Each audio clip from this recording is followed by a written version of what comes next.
Hola chicos y chicas, aquí Porto Armenia reportándose y bienvenidos a la clase número 5 del módulo 1. El propósito es hoy muy importante porque vamos a hablar acerca de tipos de datos y variables, un tema fundamental a la hora de trabajar programación. Recuerden que estamos trabajando en lenguaje Java como pretexto para aprender a programar y en su defecto obviamente pues aprendemos Java por ahí derecho como un lenguaje de alto impacto en el mercado. Bien, pues entonces vámonos con el video.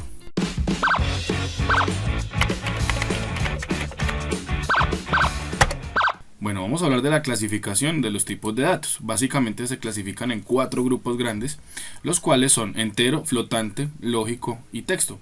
Por ejemplo, podríamos hablar de que el tipo entero son aquellos tipos de datos que nos permiten a nosotros describir números enteros. Por ejemplo, el número 5 es un número entero, o por ejemplo el número menos 9, se me ocurre. Ahora, en la parte flotante, por ejemplo, son aquellos números que describen una parte entera y una parte decimal, ¿sí? Por acá, por ejemplo, podría tener 7.36 o el famoso pi, que es 3.1416, ¿sí? Se caracterizan por tener, obviamente, números luego del punto, ¿sí? Por acá, a diferencia de los enteros, que solamente tienen una parte entera.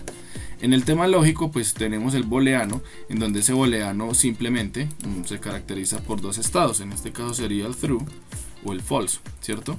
O el false. Son los únicos dos tipos allí donde es verdadero o falso. Y en el tipo texto tenemos básicamente dos grupos. Tenemos el char, en donde el char se caracteriza por un solo tipo de un carácter. Estaríamos hablando de Unicode, por ejemplo, y miramos el teclado alfanumérico, ¿no? Por ejemplo, la letra A. Pero resulta que por ejemplo, esta A es diferente a la A mayúscula, ¿sí? Entonces son dos caracteres diferentes. Y si hablamos de string, pues ya estaríamos hablando de una cadena de caracteres. Esto es bien importante, el concepto de string, porque lo vamos a utilizar a lo largo y ancho del curso, ¿sí? Entonces, por ejemplo, acá la palabra, por ejemplo, curso, la coloco entre comillas porque es un string, ¿sí? Entonces un string corresponde a la unión de muchos caracteres. Dentro de los tipos de datos, por ejemplo enteros, podemos hablar de dos grandes categorías. Podríamos hablar, por ejemplo, del int y podríamos hablar del long. Hay una gran diferencia y los invito a que consulten sobre el concepto de byte. El tipo int consume 4 bytes, de esa forma tiene un rango para almacenar datos de esta magnitud, por ejemplo. Y en el caso del long, pues almacena datos muchísimos más grandes, ¿sí? Miren que inclusive está elevado a la potencia 18. Lo mismo pasa con el tema del float. El float, por ejemplo, es un número flotante, el cual consume 4 bytes, ¿sí? Que por acá podemos observar. Y también miren que pues él almacena estas dimensiones, estas cantidades.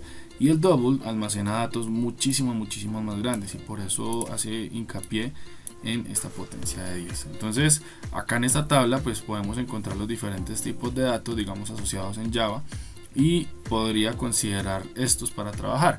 Luego hablaremos un poco de los strings. Cuando hablamos de variables, podemos hablar de un espacio reservado en la memoria RAM. Entonces yo puedo allí almacenar diferentes tipos de datos. Por ejemplo, se me ocurre hablar, por ejemplo, de números enteros. Ya habíamos hablado de él, que pues, puede ser, por ejemplo, un 15, un 20, un menos 8. Podemos hablar de números reales flotantes, básicamente que contienen una parte decimal después del punto, números racionales, ¿cierto? Y por acá tenemos, por ejemplo, un carácter, puede ser una sola letra, un solo elemento del teclado alfanumérico. También tenemos, por ejemplo, un texto o string, que puede ser un promedio, ¿cierto? Una palabra. Y el booleano, que es true o false, o verdadero o falso. En ese caso podemos caracterizar nuestras variables como, por ejemplo, como enteras, ¿cierto? Por acá hay una declaración simple donde utiliza la palabra reservada int, que hace referencia a una variable de tipo entera, ¿cierto? Ya vamos a ver cómo declarar una variable. Esta variable también se compone de otro elemento y es el identificador, el cual identifica, valga la redundancia, el nombre de la variable, ¿sí? Hay un espacio reservado en memoria al cual debemos darle un nombre. Hay un símbolo de asignación para obviamente asignarle, valga la redundancia nuevamente, asignarle ese valor. Y no menos importante, debemos acompañarlo de un punto y coma, ¿sí? Esa es la manera pues, de declarar una variable. De esa manera podemos hablar del identificador, de un valor inicial y de un tipo de dato que está asociado a esa palabra int, que viene del integer del inglés. Y yo cuando reviso este tipo de expresiones, entonces pues debo revisar a qué grupo de datos pertenece. Pues obviamente en ese caso, al tener el int, que hace referencia a la palabra integer, pertenece a los números enteros. Ahora, si nosotros vamos a hablar de variables, recuerden que una variable pues es un contenido que se almacena en la memoria RAM. Vamos a mirar cómo es la dinámica del almacenamiento. Yo modelo las variables dentro de una memoria RAM como si fuera un casillero, y cada casillero, cada espacio, pues tiene una dirección asociada. Como ustedes lo pueden ver, miren que acá por ejemplo tengo la dirección 100, tengo acá la 111, por acá la 109, y cada una de ellas tiene una dirección.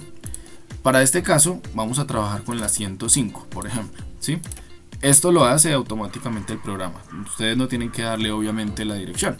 Entonces acá yo por ejemplo estoy declarando una variable A, ¿cierto? Estoy haciendo el tratamiento de una variable A básico y le estoy diciendo que es igual a 23, ¿cierto?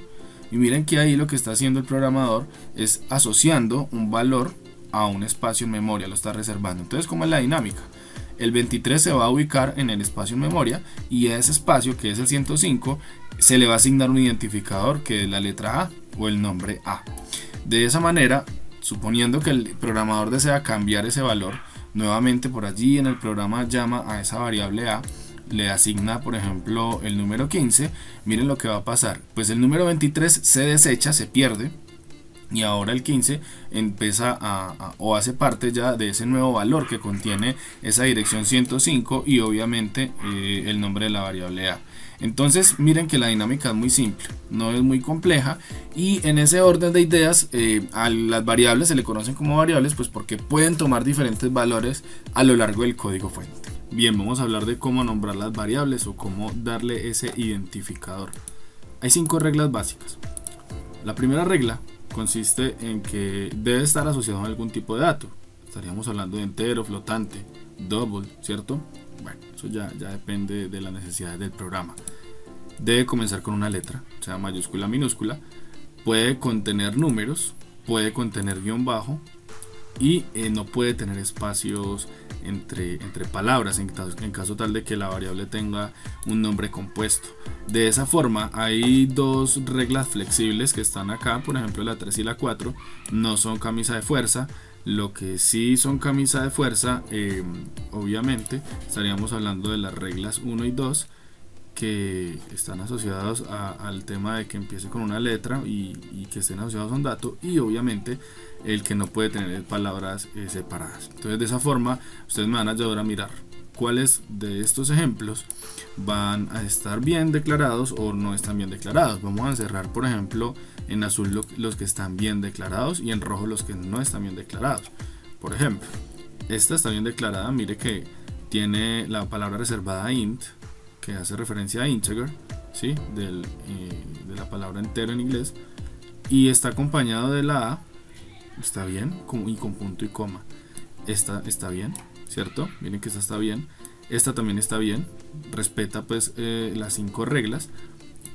Esta tipo string también está bien nombrada, esta XC también, miren, está bien nombrada, pero miren que esta, por ejemplo, esta char está mal nombrada. ¿Por qué?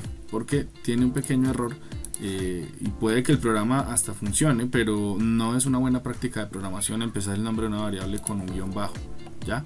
Entonces yo pienso que ahí hay un error. Lo otro es que, por ejemplo, esta variable también tiene un error, ¿sí? Miren que ese error es un pequeño error, pero si el programa bien puede que lo ejecute. No es una buena práctica empezar los nombres de las variables o el nombre o el identificador con un número. Luego por acá también tenemos otra, esta tiene un error también, miren, vamos a colocarlo por acá.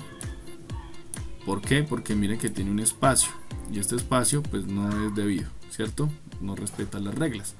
Lo mismo podríamos hablar de esta variable que se llama variable 1, tiene un error y tiene un espacio entre 2 palabras. Lo mismo está ocurriendo entre esta variable flotante porque tiene un espacio. Ahora en esta de acá, por ejemplo, parece estar bien denotada porque pues a pesar de que tiene dos palabras, no tiene separación. Entonces miren que esta es la manera de nombrar las variables. Hay que tener en cuenta ese tipo de reglas y no van a tener ninguna dificultad. Estábamos hablando hace un rato de las palabras reservadas. ¿Qué son las palabras reservadas?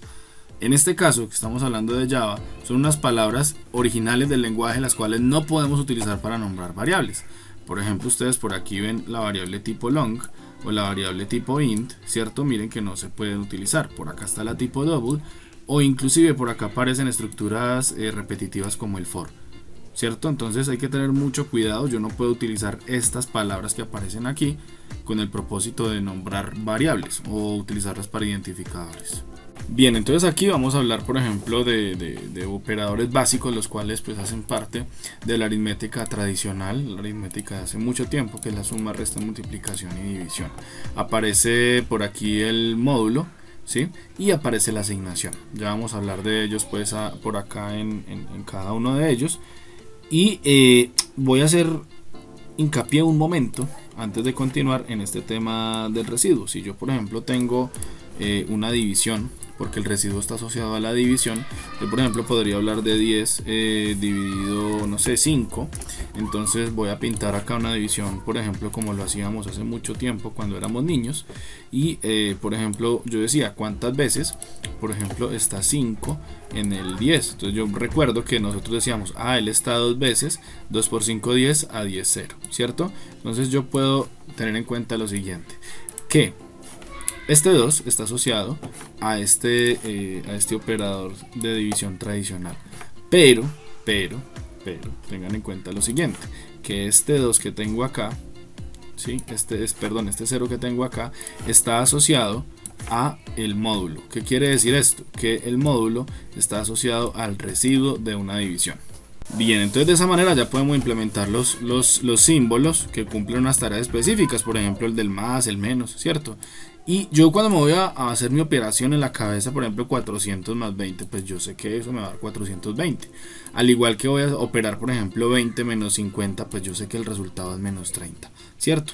Eso no tiene, digamos, escapatoria. Pero lo que podemos inferir de este proceso es que estos operadores son operadores binarios. ¿Por qué? Porque requieren de dos elementos, ¿cierto? Lo mismo que la resta, la multiplicación y la división. Ahora, vamos a ver un ejemplo un poco más aterrizado. Por ejemplo, declaro por allí una variable tipo doble, donde va a tener obviamente números decimales, la cual voy a llamar distancia-kilómetros o km. Entonces resulta que acá yo declaro mi variable, aplico el símbolo de asignación igual, ¿cierto? Y por ejemplo voy a sumar 10.7 con otra expresión, por ejemplo 1.3, ¿sí? Entonces acá quiero que presten mucha atención, porque a esto que tengo acá se le llama expresión. ¿Sí? A esto se le llama una expresión, y una expresión se compone de diferentes elementos. Pueden ser suma de variables, suma de constantes y variables, pero se le llama expresión. Lo que quiere decir que esa expresión yo se la puedo asignar a través de este símbolo a la variable, ¿sí? Entonces hay que tener mucho cuidado con eso. Ahora yo tengo acá, por ejemplo, la variable, el identificador, ¿sí? Tengo por ejemplo una asignación, tengo un operando, tengo el operador y obviamente tengo otro operando, ¿cierto? Entonces hay que tener mucho cuidado con eso. Hay un orden especial. De esa manera puedo decir que si la suma de él es 12.0, ese valor es el que se le va a asignar a la distancia. Aquí tenemos un error. Si ustedes se fijan, miren que por acá nos está faltando algo, ¿sí? El punto y coma. No se les olvide. Importantísimo. Ese punto y coma es bien importante, porque si no el compilador en Java no se los va a ejecutar. ¿Listo? Bien, entonces de esa forma miren que vamos avanzando. Lo que quiere decir es que la distancia ahorita va a tomar un valor de 12.0. Bien, chicos y chicas, hemos llegado al final de este video. Espero que les haya servido muchísimo para aclarar dudas o apropiar conocimiento, y necesito que vayas a la prueba de conocimiento para que midas aquello que aprendiste en este video. Está disponible en la descripción de este video. Puedes ir, dar clic y responder. Si tienes alguna falla, recuerda que puedes modificar la respuesta. Vienes, revisas el video para que aclares el concepto y nuevamente vas y contestas. Entonces no se les olvide darle like a este video, compartirlo, suscribirte al canal y activar la campanita para que te lleguen todas las notificaciones. Bien, chicos y chicas, soy Porto Armenia, quedo atento a todos los comentarios. Chao, chao.